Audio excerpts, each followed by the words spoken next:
Hey, Knight, thank you so much for speaking with me again. I appreciate it. Good to see you. You as well. So, first of all, congratulations. Once again, Servant season three is absolutely amazing. It has quickly become, well, over the 3 years, it has become one of my three favorite shows ever. And season three cements that. So, congratulations on that. Can I ask you what the other two are? I know now I'm interviewing you, but The X-Files and Ooh. Lost. Wow. Thank you. Yeah. Awesome. Yeah, so it's in very good company. Excellent. So I've got to ask this, and it's could very well be a dumb question, but the episodes are typically titled, relatively literally, Donkey, season three, episode one. Am I Yes. missing something? Donkey is the picture that she's looking at in her room. It's a kind of a religious picture of someone like beating a donkey, and then this kind of angel-like figure saying stop. And she sees this old kind of picture in her room, and it makes her feel like, hey, I'm tired of getting hit, and I want to feel the power of stopping this from happening. That's awesome. And yes, so it did end up being a stupid question because I was thinking that was no, horse. it's a great question. And thank you for that.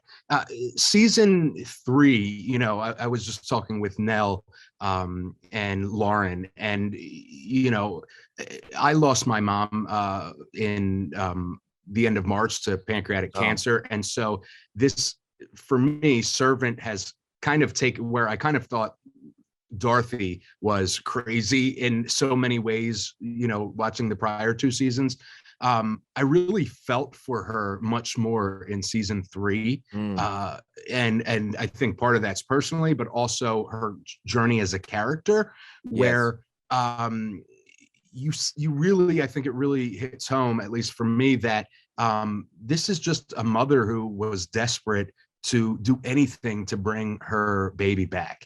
And that what grief can do to people in so many ways, that permeates for so many different people, as we see from the cast.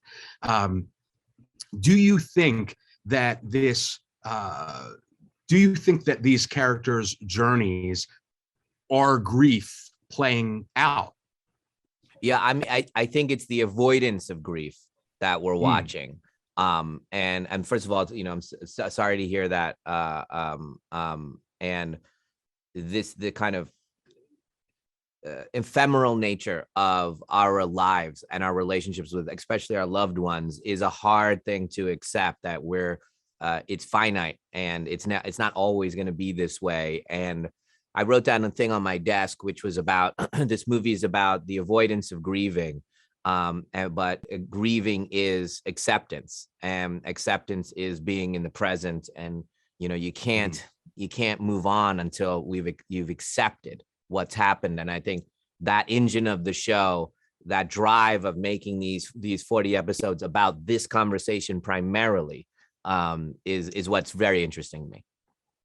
Yes, it's interesting to me as a viewer, and I think that what's particularly interesting about it is the way each of these characters avoids grief, and their journeys along, these three seasons so far. I'll tell you what's really interesting is when we first started, this is how it went. Okay, she doesn't remember that what happened to her child. She's using a doll, and this nanny comes in. We have the mythology of nanny, and we're gonna wake her up. Let's wake her up in episode 4. And I went, no, don't do that. No, we're not. Let's not do that. Let's push it. Let's write episode 3. Okay, no, let's keep pushing it back. Now, what about 6? Should we wake up? No, keep going. 7. No. Well, we're getting to the end of the season. Maybe she should wake up at the end of season 1. And then I went, no, let's do that. And then at one point, I had it. I went, she's not. That is the show. That we're waiting for the moment that she's going to wake up. And that's going to be the end of the show, essentially. We're aiming towards this moment. It's going to happen. But once that happens, there is no greater stakes for you to write. And I go, what could you possibly write after that? after a mom wakes up and remembers this. So this is what the show is about, is the tension of, is she going to wake up, and what's going to happen when she realizes what's happened here, on top of all the supernatural stuff. This is that beautiful engine that's moving through this story. And it's so powerful, and it's just masterful. And food has been, and we talked about this for season 2. Food has been so important in many ways to this series, or at least very front and center in many scenes. And it's always so fancy, and it makes me, I'm not a cook, but like last night I was watching and I hadn't had dinner yet, and I'm like, I'm gonna cook something fancy while I watch Servant. And so I got jam instead of jelly for my sandwich, but once again, this becomes an integral part of the series, and maybe not so outwardly so, but it's very intimate in so many ways. You don't really see this in movies or other series or whatever. Why is that? Why is that so for Servant? I there's a part of it I can explain and a part of it I can't explain. The part I can explain is that for whatever reason, the making of food in a show that never leaves the house, seeing things being cut and torn and the ingredients, and then you're seeing essentially like the cycle of life kind of moving, and in a movie about death and being reborn or not and all this stuff, and you're seeing it every day playing out in this kitchen. That's the part that kind of makes sense to me. The part that I don't understand is why, what you said, I've seen people cook in so many movies and so many shows, but it doesn't feel like this. It feels very different in our show. I don't know why, when I show something boiling, and a piece of food coming up in a boiling pot, that it's scary and it feels, primal in some way.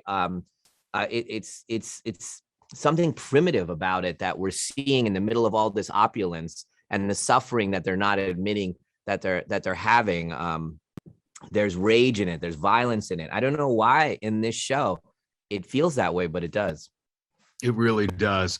Knight, thank you so much once again for speaking with me. I can't wait for everybody to see season 3, and I look forward to speaking with you next year for the fourth and final season, which makes me sad. But I'm glad that you get to tell the story that you wanted. Thank you so much. I can't wait to talk to you again. Thank you, Knight. Take care.